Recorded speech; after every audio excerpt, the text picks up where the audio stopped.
Honduras elimina a Panamá y México avanza de manera fácil a semifinales. Bienvenidos a Lecturas del Balón, en esta ocasión hablando de lo que fueron los primeros partidos por los cuartos de final de esta Copa Oro. Hoy teníamos dos partidos en el State Farm en Glendale, Arizona. En la primera hora tuvimos ese Honduras versus Panamá y a segunda hora ese México versus Arabia Saudita. Iniciaremos hablando de ese Panamá versus Honduras. Si me preguntan, creo que el partido inició de una manera frenética. Una Panamá que buscaba con hambre ese pase a semifinales. Y dentro de lo que cabe, creo que era lo que esperábamos al principio del partido. Una Panamá, como lo indicamos, con esa hambre de triunfo. Y una Honduras más pausada. Que debo decirlo que lo que me sorprendió ese primer tiempo no tanto fue el hambre de Panamá, sino el aguante que tuvo Honduras. Creo que si me preguntas, me sorprendieron muchas de esas cosas. Y una de las sorpresas para mí fue la actuación de Henry Mengíbar.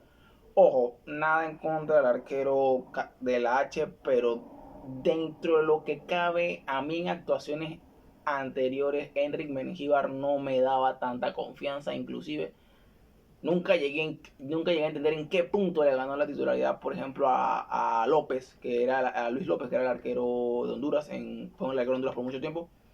Pero hoy hay que decirlo que hoy tuvo el partido de su vida. Qué partidazo tuvo Henry Mengíbar, 5 atajadas. Hay una que le hace en el segundo tiempo a Michael Murillo que es sublime.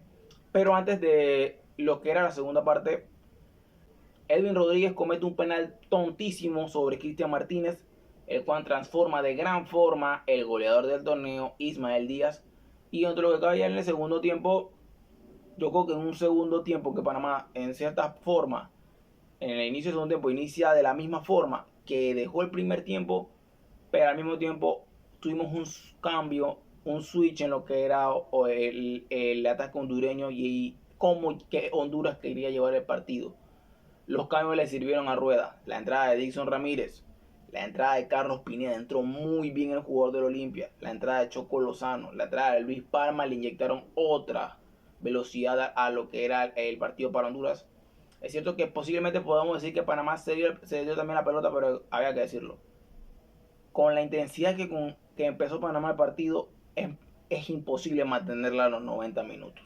Es imposible. Y dentro de lo que cabe, también creo que mucha gente señala lo del cambio de Cristian Martínez, que se perdió mucho el fútbol de Panamá, pero yo creo que también eso es una lección que tiene que llevarse la selección panameña. Creo que cuando no ha jugado Coco Carrasquilla, siempre decimos que Panamá tiene una coco dependencia, y cuando hoy sale Cristian Martínez, entonces también entonces existe una fulodependencia también en Panamá. O sea que prácticamente Panamá sin armadores es una selección que no tiene fútbol.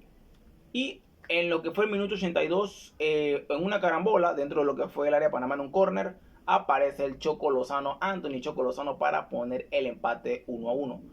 Y ya dentro de lo que es el 1-1, dado los minutos del partido, era obvio que no íbamos a ir a la tanda de penales, y en una tanda de penales que hay que decirlo, Honduras como terminó el partido, con el ímpetu, era bastante, la tanda se iba a inclinar a favor del equipo hondureño. Debo decirlo de esa forma, y así fue. Obviamente sí, el fallo de Aníbal Godoy que la manda al poste, y la mala ejecución de Eduardo Guerrero en el penalti, pero igual Coco Honduras, como terminó el partido, mereció llevárselo. Y ojo, tú dirás, pero Panamá tuvo un primer tiempo muy superior, pero igual. Rueda, lo habíamos dicho, Rueda se crece en estos escenarios, lo vuelve a hacer. Lo habíamos dicho en la previa.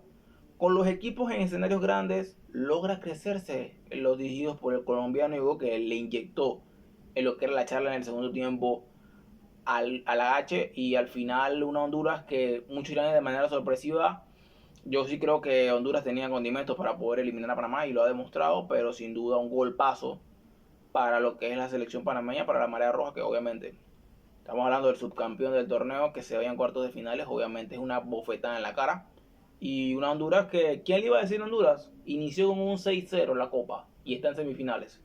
Creo que si algún hondureño, inclusive, algún hondureño antes de la Copa Oro dijo que su selección llegaba a semifinales, posiblemente diríamos que era un hondureño optimista, pero era algo que estaba en papel y sin duda Coco Honduras mereció llegar hasta semifinales y a esperas de que no sea un partido tan complicado, aunque bueno, también habíamos dicho que en la previa lo dijimos, Reinaldo Rueda se crece en los escenarios grandes. Y a segunda hora tuvimos lo que era ese México versus Arabia Saudita, un México que creo que decir lo que empezó algo lento en el partido, me sorprendió mucho que jugara hoy Gilberto Mora, con que el chico de Tijuana demuestra la calidad que tiene de sobra, 16 añitos, tiene un futuro maravilloso este mediocampista, pero creo que también vimos el plan de Herbert Renard, que era una selección que obviamente lo habíamos dicho, no sabíamos cómo iba a ser Arabia Saudita, habíamos dicho que le había dado margen a todos sus rivales de grupo para que tomara pelota y así fue contra México, fue un plan a la espera. Aquí debo decir lo que me sorprendió mucho que iniciara con tantos delanteros o bueno, jugadores de puntas, porque hay que decir lo que Firas Albaricán, pese a que él jugó de banda, él es un delantero y sale al Charí, pero dentro de lo que cabe una México que en el primer tiempo le costó más, les costó mucho y ya en el segundo se abre una Arabia Saudita que quizás el cansancio o quizás la indecisión de seguir aguantando a México, ir a por algo más, la condena. En ese minuto 48 aparece Alexis Vega para adelantar a la selección mexicana. Y adentro de lo que fue después, vimos una México que sí llegó con ocasiones, una Arabia Saudita que prácticamente el ataque fue nulo. Una Arabia Saudita que sí tenía buenas conexiones en pase, pero en lo que era disparos arco no tenía. Y al final, lo que es el minuto 82, aparece Alam Madú para poner un autogolazo, autogolazo, no hay autogol feo. Y con esto México avanza de manera fácil, porque hay que decirlo que no fue un partido tan complicado para la selección azteca. Comparado a lo que le tuvo que pasar a Honduras para eliminar a Panamá, o que México, no diría sin despeinarse, pero no les costó mucho. El primer tiempo sí fue algo complicado, pero México no tuvo tantas llegadas claras, manifiestas para lo que era el primer tiempo. Sino vimos un trabajo más compacto por parte de Arabia Saudita. Pero sin duda, esperemos que sean unas grandes semifinales, porque creo que pinta para más, pinta para muchas de semifinales. Y creo que hay que ver cómo ambos equipos toman esta semifinal, porque ojo, Aguirre sabe del poderío que puede tener Honduras y Honduras también tiene lecciones de sobra de qué le ha faltado en ese momento clutch para eliminar a México. Y se esperan unas grandes semifinales entre México y Honduras sin duda alguna. Y bueno, esto sería todo. Te en los comentarios a ver si te sorprende que en caso tal Honduras haya eliminado a Panamá. Y si en caso tal también te en los comentarios qué crees que le hizo falta tanto a Panamá como a Arabia Saudita para poder alcanzar las semifinales. Y también de paso si ves a México como favorito en las semifinales obviamente, o si crees que va a ser un partido la verdad muy parecido a lo que vimos que Honduras se plantee como lo hizo con Panamá con México. Te leemos en los comentarios. Eso sería todo. Y si te preguntas por qué se llama Lecturas del Balón, simple. Es porque el fútbol también se lee. Adiós.